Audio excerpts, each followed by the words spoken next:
Her hand didn't shake when she pushed open the casino doors, but it should have. Because the man she was running to was far more dangerous than the one she was running from. The rain in Seoul doesn't fall, it attacks. It hammered the pavement outside the Blue Lotus Casino like fists on glass, each drop a tiny explosion of neon pink and electric blue. I stood beneath the awning, borrowed coat pulled tight, watching my reflection warp in the puddles. A black woman.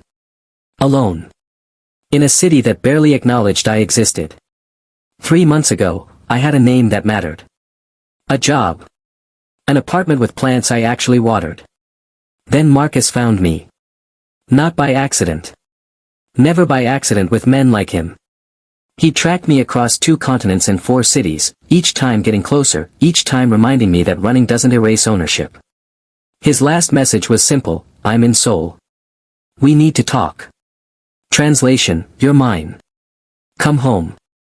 Have you ever been so desperate that danger felt like freedom? Drop a comment if you've ever had to choose between 2 impossible options. I pushed through the casino doors. The air inside was different, thicker, weighted with cigar smoke and unspoken violence. Crystal chandeliers threw fractured light across green felt tables where men in tailored suits moved chips like pieces on a chessboard. Every face turned. Not because I was beautiful, though I'd been told I was, but because I was wrong for this space. A black woman in the Korean Mafia's temple. The silence pressed against my skin like a blade testing for weakness. I didn't lower my eyes. Couldn't. Predators smell fear the way sharks smell blood, and this room was an ocean of teeth. Lost? A man materialized at my elbow, all expensive cologne and cold assessment. Kang Jun-suk, I said. Not a question. A demand. His eyebrow lifted. Around us, conversations died. Someone coughed. The entire casino seemed to inhale and hold its breath. You don't just ask for the boss, the man said softly. You earn an audience. Then tell him I'm here to make him an offer he'll actually want to hear. The man studied me, really studied me, like he was pricing stolen art. Then he nodded once and disappeared into a hallway lined with men who wore their violence like cologne. I waited. Every second stretched. My heart was a war drum. This was insane. Suicidal. I was walking into a predator's den and offering myself up like bait, hoping he'd be interested in the hook instead of just swallowing me whole. But Marcus was coming. And I'd learned something about survival: sometimes you have to choose which monster gets to devour you. This way. The hallway smelled like leather and old money. Our footsteps echoed against marble floors that probably cost more than everything I'd ever owned.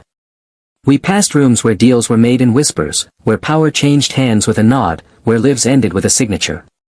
Then I saw him. Kang Jun-suk sat at a private table like a king holding court. He wasn't the biggest man in the room, but he didn't need to be. Authority radiated from him the way heat rises from asphalt. Mid-30s, sharp-featured, with eyes that had seen too much and forgiven nothing. His suit was immaculate. His stillness was terrifying. He didn't look up when I entered. Instead, he circled his finger around the rim of a whiskey glass, making the liquid catch the light. The men around him, his soldiers, his court, watched me with the focused intensity of attack dogs waiting for a command. Kang Jun-suk, I said. My voice didn't waver. Couldn't. He looked up then. Slowly. Deliberately. His eyes were black coffee and broken glass, beautiful and brutal at once. They traveled over me without hurry, cataloging every detail: my cheap coat, my defiant posture, the desperation I was trying so hard to hide. I need protection, I continued, stepping closer. From a man who thinks he still owns me. The word owns shifted something in the room's atmosphere. Kang Jun-suk's expression didn't change, but his stillness became sharper, a predator who just spotted movement in tall grass. He set down his glass with precise care. People come to me for many things, he said. His voice was smoke and silk, accented but perfect. Money. Power. Revenge. But protection? He tilted his head. Protection requires trust. And trust requires value. I have information, I lied. Well, half lied. I had pieces. Fragments of Marcus's operations, names whispered in the dark, transactions I wasn't supposed to remember. About American operations expanding into Seoul. Names. Routes. Money. It was a gamble. A desperate, reckless gamble. But Kang Jun-suk didn't dismiss me. Instead, he stood. The casino went silent. He was taller than I expected, moving with the controlled grace of someone who'd learned violence as a language before he learned words.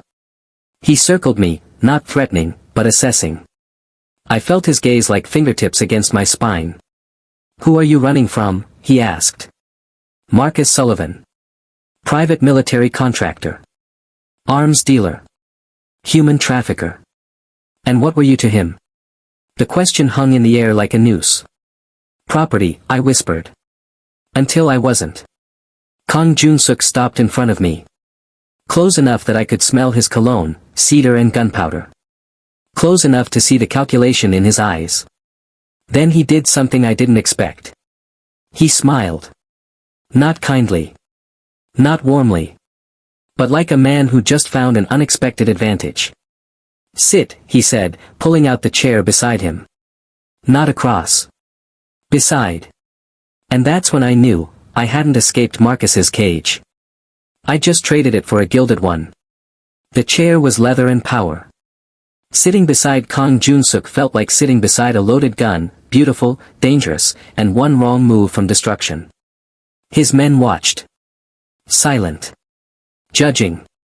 "Tell me about Marcus Sullivan," Kang Jun-suk said, pouring whiskey into a second glass. He slid it toward me, not an offer, a test. I took it. Drank. Let the burn ground me. He recruited me 6 years ago. Said he needed someone smart, someone invisible.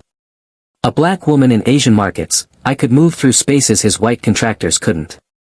The words tasted like ash. I didn't know what I was carrying at first. Documents. Flash drives. Money. And when you learned? I tried to leave. Kang Jun-suk's expression didn't change, but something flickered behind his eyes. Recognition, maybe. Or respect for survival. He owns people, I continued. Not with chains, with debt, with secrets, with fear. He has files on everyone who's ever worked for him. Insurance, he calls it. Photographs. Videos. Evidence that could destroy lives. Including yours. It wasn't a question. Including mine. The whiskey glass felt heavy in my hand. Around us, the casino hummed with controlled chaos, money changing hands, fortunes rising and falling on the turn of a card. But at this table, the real game was being played. "Why should I believe you?" Kang Jun-suk asked. "You could be his plant. His weapon. His Trojan horse." I met his gaze. Held it. Because if I were, I'd be dead already. Marcus doesn't send women to negotiate, he sends bullets. I leaned forward, close enough to see gold flecks in his dark eyes. "I'm here because you're the only person in Seoul dangerous enough to make him hesitate." "Not hesitate," Kang Jun-suk corrected softly. "Bleed." The word hung between us like a promise and a threat. He stood again, this time gesturing for me to follow. We walked through corridors that smelled of money and violence, past rooms where Seoul's underworld conducted its business in hushed Korean and cigarette smoke. His men parted like water. We entered an office that overlooked the city, floor-to-ceiling windows revealing Seoul's neon arteries, rain streaking the glass like tears. Kang Jun-suk moved to the window, hands clasped behind his back. "I know who Marcus Sullivan is," he said. "I know his operations. His routes. His inventory." The last word dripped with contempt. 3 months ago, he tried to expand into my territory. Trafficking girls through Busan port. I sent 5 of them back in pieces. My stomach clenched. "That's when he came for you," Kang Jun-suk continued, turning to face me. "Revenge disguised as retrieval. He wants to hurt me through association, and you're the perfect weapon." "I'm not his weapon anymore." "No." He stepped closer. "Now you want to be mine." The honesty stunned me. No pretense. No false promises of rescue or salvation. Just brutal, transparent truth. I want protection, I said. Whatever that costs. Everything. His voice was velvet over steel. Protection from me costs everything. Your freedom. Your secrets. Your loyalty. You don't get to choose which parts of yourself you give, I take all of it. Most people would run. Most people wouldn't understand that sometimes survival means surrender. If you've ever had to sacrifice everything for freedom, drop a comment. Let me know I'm not alone in this. My hands trembled. I pressed them flat against my thighs. If I walk out that door, Marcus finds me within 48 hours. You know that. I know that. My voice cracked. So stop pretending you're giving me a choice when we both know I never had one. Something shifted in Kang Jun-suk's expression, a hairline fracture in his perfect control. He reached out, slowly, giving me time to flinch away. When I didn't, his fingers brushed my jaw, tilting my face toward the light. You think you're trading one master for another, he murmured. But you're wrong. Marcus owned you. I'm offering you something different. What? Purpose. His thumb traced my cheekbone. The touch was gentle, terrifyingly gentle for a man built from violence. Work for me. Not as property, but as asset. You know Marcus's operations. His contacts. His weaknesses. Help me destroy him, and I'll give you what he never could. Freedom. Kang Jun-suk smiled, sharp and predatory and almost sad. Power. The word resonated through my bones. Because he was right. Freedom was an illusion for people like us. But power? Power was currency. Weapon. Shield. When Marcus comes, I started. He's already here. In Seoul. I received word 2 hours ago. Kang Jun-suk's hand dropped from my face, leaving cold in its wake. He's staying at the Imperial Hotel. He has 12 men. He's been asking about you at every port, every airport, every hole-in-the-wall club from Itaewon to Gangnam. Fear tasted like copper. Then I'm out of time. No. Kang Jun-suk returned to his desk, pressing an intercom. Rapid Korean followed, commands delivered in the tone of a man who expected absolute obedience. You're exactly where you need to be. By morning, Marcus Sullivan will be gone. Disappeared. Erased from Seoul like he was never here. And me? He looked up. Those brutal, beautiful eyes locked onto mine. You'll be mine. They gave me a room in Kang Jun-suk's fortress, because that's what it was, disguised as a penthouse. Marble floors. Bulletproof glass. Security that could stop a small army. A gilded cage with a view. I couldn't sleep. Every sound was Marcus's footsteps. Every shadow his silhouette. 6 years of running had trained my body to exist in permanent fight or flight, and tonight, neither option was available. A knock. I grabbed the nearest weapon, a decorative letter opener from the desk, and approached the door. It's me. Kang Jun-suk's voice, muffled through steel and wood. I opened it. He stood in the hallway wearing dark slacks and a half-unbuttoned shirt, looking more dangerous without the armor of his suit. Behind him, 2 guards stood at attention, eyes forward, seeing nothing. Can't sleep, he asked. Can you? A ghost of a smile. Not before blood. He gestured, and I followed him through corridors I hadn't seen before, deeper into the penthouse, away from the public spaces. We entered a room that was clearly his, minimalist, controlled, every object placed with intention. Floor-to-ceiling windows revealed Seoul's skyline, rain still falling like the city was weeping. Drink? He poured amber liquid into 2 glasses without waiting for an answer. Is this where you tell me the plan? I asked, taking the glass. Or where you decide whether I'm useful enough to keep alive? I already decided that. And? He settled into a leather chair, studying me with those calculating eyes. You're more valuable alive. Marcus made you invisible, a courier who could cross borders without suspicion. That network, those contacts, those entry points. I can use them. To do what Marcus did. Move guns. Traffic people. To move information. His tone sharpened. I'm not Marcus Sullivan. I don't trade in human misery. I trade in power, political leverage, financial manipulation, strategic advantage. Seoul's underworld isn't built on slavery. It's built on order.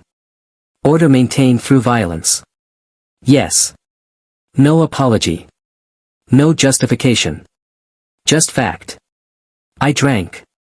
The whiskey was smooth, expensive, everything in Kang Jun-suk's world was expensive. What happens when you've destroyed Marcus? When I'm no longer useful? Are you asking if I'll kill you? I'm asking if I'm exchanging temporary protection for permanent servitude. Kang Jun-suk set down his glass and stood. He crossed the space between us in 3 strides, close enough that I had to tilt my head back to maintain eye contact. I don't keep people who want to leave, he said quietly. That's the difference between me and men like Marcus. Loyalty earned through fear is brittle, it shatters under pressure. But loyalty earned through mutual benefit? He traced a finger down my arm, leaving fire in its wake. That's unbreakable. You're a crime lord. You kill people. I eliminate threats. There's a difference. Not to the corpses. He laughed, actually laughed. The sound was unexpected, genuine, and it transformed his face from brutal to almost human. You have spine, he said. Most people who sit across from me either grovel or posture. You do neither. You speak truth even when it might get you killed. His expression sobered. That's why you'll survive this. Not because of my protection, because of who you are. The compliment felt like a trap. Everything with Kang Jun-suk felt like a trap, beautiful, seductive, and lined with teeth. My phone buzzed. I froze. Check it, Kang Jun-suk said. With trembling hands, I pulled the phone from my pocket. Unknown number. But I knew. God, I knew. Marcus, found you. 3 words. 2 syllables. Total devastation. My vision tunneled. The room tilted. Breathe. Kang Jun-suk's hands were on my shoulders, grounding me. Just breathe. He's bluffing. He doesn't bluff. He doesn't know where you are. If he did, you'd be dead, not texting. His grip tightened. This is psychological warfare. He's trying to flush you out, make you panic, make you run. Don't give him that power. Another buzz. Marcus, the Korean can't protect you. Not from me. Not from what you deserve. What I deserve, I whispered. The words Marcus had used for 6 years, every punishment, every humiliation, every night I spent locked in rooms wondering if I'd see morning. Kang Jun-suk took the phone from my shaking hands. Read the messages. His jaw tightened. He's at the Imperial Hotel, room 1847, he said, typing rapidly. 12 men, all former military. Heavily armed. He's been making inquiries at the ports. He looked up. He knows you'd run to someone with power. He's casting nets. Then he'll find me. No. Kang Jun-suk handed back my phone. He'll find a ghost. Because tomorrow morning, you're going to disappear, and he's going to learn what it means to hunt prey in another predator's territory. He pulled out his own phone, issuing commands in rapid Korean. I caught words, Imperial Hotel. Sullivan. Tonight. What are you doing? I asked. Sending a message. He pocketed the phone. In my world, when someone threatens what's mine, I don't negotiate. I eliminate. I'm not yours. You came to me. You sat at my table. You asked for protection. He stepped closer, voice dropping to something dark and possessive. The moment you walked into my casino, you became mine. Whether you accept that or fight it is your choice, but the truth doesn't change. Here's the thing about power, it doesn't ask permission. If you've ever felt trapped between 2 impossible choices, comment below. Because what happens next, changes everything. The phone buzzed again. Marcus, 24 hours. Then I come for you. And everyone who helped you hide. Kang Jun-suk read over my shoulder. I felt his body tense, rage radiating like heat. He's threatening my organization. His voice was ice. Threatening me. That's not desperation, that's suicide. You don't know Marcus. I know men like him. Bullies who mistake cruelty for strength. He's ruled through fear for so long he's forgotten that real power doesn't need to announce itself. Kang Jun-suk turned me to face him. You want to know the difference between him and me? Marcus breaks people to control them. I give them reasons to stay. Like what? Like revenge. The word landed like a blade. You want him dead? Kang Jun-suk asked. Not just gone, dead. Erased. Punished for every night he made you afraid, every moment he made you feel like property instead of a person. Did I? God help me, I did. Yes, I whispered. Kang Jun-suk smiled, sharp, dangerous, and full of dark promise. Then let's give you that gift. The plan was simple. Brutal. Perfect. Kang Jun-suk would send word through back channels that I'd been spotted in Itaewon, a foreigner district where a black woman wouldn't immediately stand out. Marcus would take the bait. He always did when he thought he was hunting. What he wouldn't expect was becoming the prey. You don't have to watch, Kang Jun-suk said as his men prepared. We stood in his office, watching Seoul's lights blur through rain-streaked windows. You can stay here. Safe. Let me handle this. No. My voice was steel. I need to see it. I need to know he's really gone. He studied me, that calculating gaze that stripped away pretense. Then he nodded. You'll stay in the car. Protected. My men will handle the rest. Will you kill him yourself? Do you want me to? The question hung between us. Did I want Kang Jun-suk to become a murderer on my behalf? To stain his hands with blood that was meant for me? I want him to know, I said finally. Before he dies. I want him to know that I chose this. That I chose you. That he doesn't own me anymore. Kang Jun-suk's expression softened, just a fraction, just enough. Then that's what you'll have. Itaewon at midnight was neon and noise. American military bars. K-pop blasting from clubs. Tourists stumbling between venues, blissfully unaware of the violence about to unfold in their playground. I sat in the back of a black Mercedes, windows tinted, engine purring. Kang Jun-suk beside me. 4 cars flanked us, his men, armed, ready. There. Kang Jun-suk pointed. Marcus emerged from a bar, flanked by 6 men. Even from a distance, I recognized his walk, that predatory stride that had haunted my nightmares. Tall, broad-shouldered, moving like he owned every space he entered. My hands clenched. Easy, Kang Jun-suk murmured. His hand found mine, surprisingly warm. He can't hurt you. Not anymore. His men moved like shadows. They surrounded Marcus's group so smoothly it looked choreographed. No weapons drawn, not yet. Just bodies creating a cage. Marcus noticed. Stopped. I saw his hand move toward his jacket. Kang Jun-suk pressed the intercom. A voice filled the car, the confrontation playing out in real time. Marcus Sullivan. One of Kang Jun-suk's lieutenants. You're trespassing. I'm looking for someone. Marcus's voice, God, that voice that had whispered threats and false promises.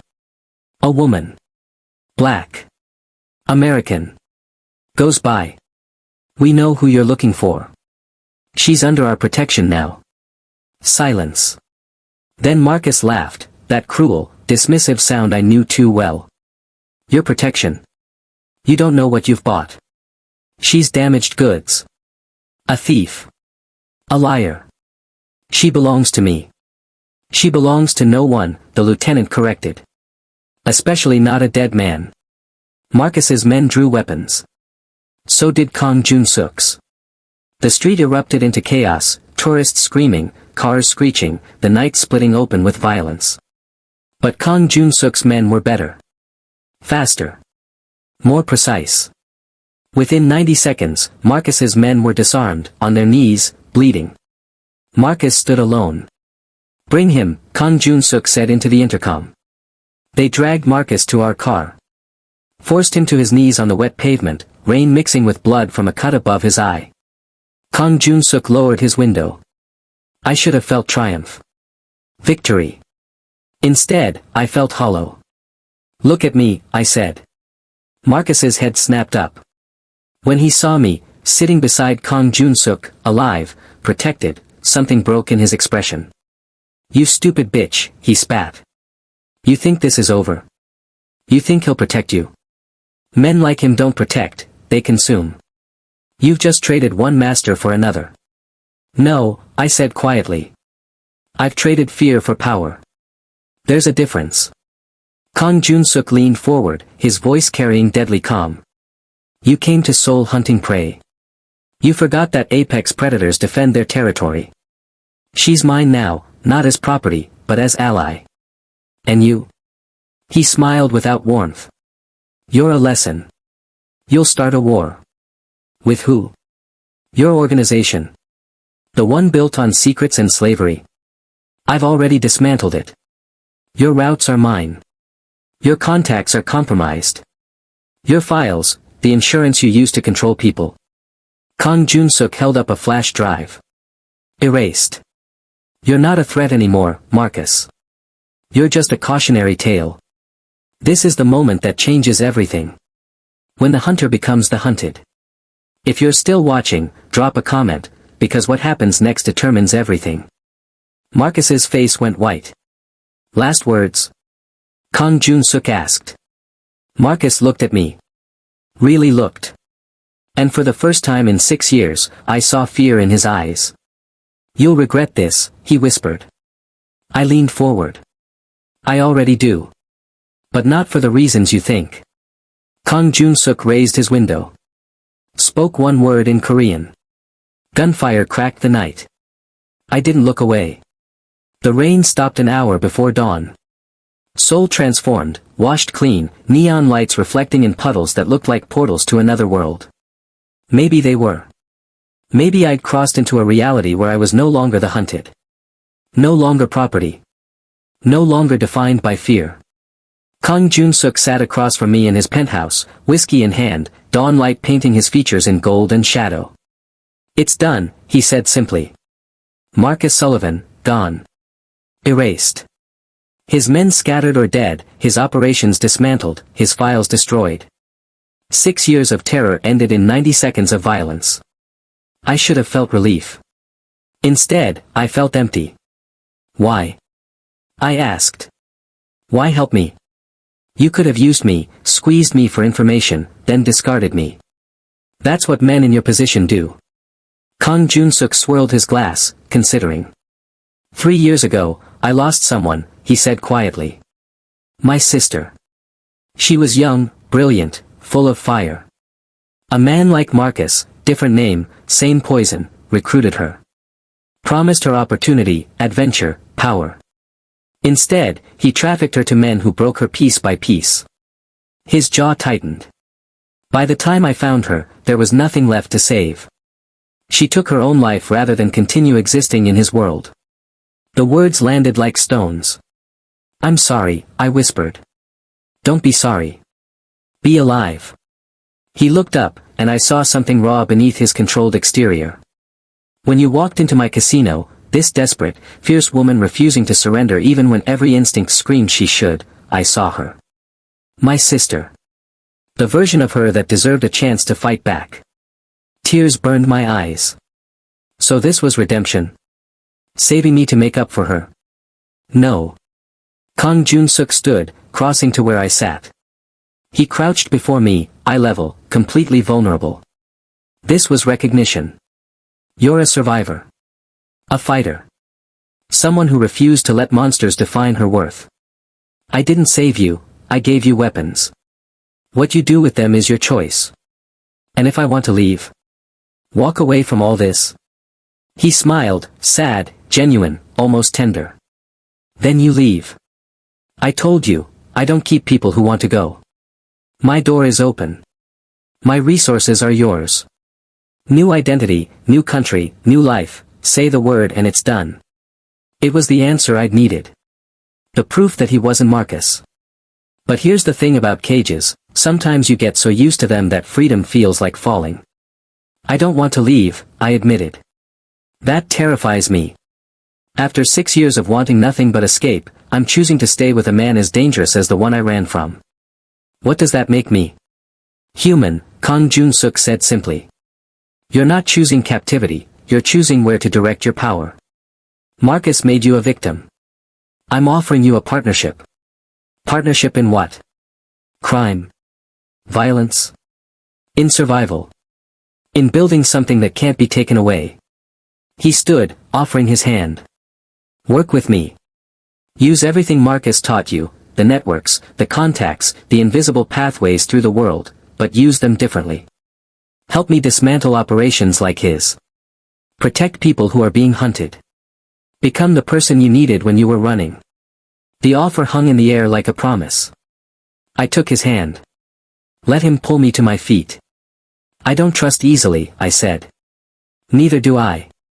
That's why this works. Outside, Seoul was waking, street vendors setting up, early risers heading to subway stations, the city breathing its daily resurrection. A city where I was no longer prey. No longer running. Kang Jun-suk moved to the window, and I joined him. Our reflections overlapped in the glass, two people forged by violence, choosing each other despite every logical reason not to. What happens now? I asked. Now you rest. Heal. Learn. When you're ready, we build. He glanced at me. I have organizations to dismantle, operations to absorb, enemies to remind why crossing me is fatal. And you have an entire new identity to construct. The woman Marcus owned is dead. Who do you want to become? I thought about it. Really thought. Someone who fights back, I said finally. Someone who turns pain into power. Someone who protects the people who can't protect themselves. Then that's who you'll be. He pulled something from his pocket, a key. Simple, silver, unremarkable. To your apartment. 2 floors down. Yours. Not because you're mine, because you've earned safety. He placed it in my palm. Stay as long as you need. Leave when you're ready. The choice has always been yours. I closed my fingers around the key. It felt like possibility. Thank you, I whispered. Kang Jun-suk turned to face me fully. His hand cupped my cheek, that same gentle touch that had terrified me yesterday, comforted me now. Don't thank me yet. This world I'm offering. It's still dangerous. Still violent. Still built on choices that haunt you in the dark. His thumb brushed my lips. But you'll never be property again. That's my promise. And what do you get? He smiled, sharp, knowing, and devastatingly honest. An ally. A partner. Maybe, eventually, something more. The possibility hung between us, electric and terrifying and full of potential. I didn't kiss him. Not yet. That would come later, when trust was earned, when partnership became something deeper, when 2 broken people learned that choosing each other wasn't weakness. It was power. If you made it this far, you witnessed something most people don't understand. Sometimes freedom isn't escaping the cage, it's choosing who holds the key. Drop a comment with your thoughts. And if this story resonated, if you've ever had to choose your own survival over everything else, you're not alone. The sun rose over Seoul. And for the first time in 6 years, I wasn't afraid of the light.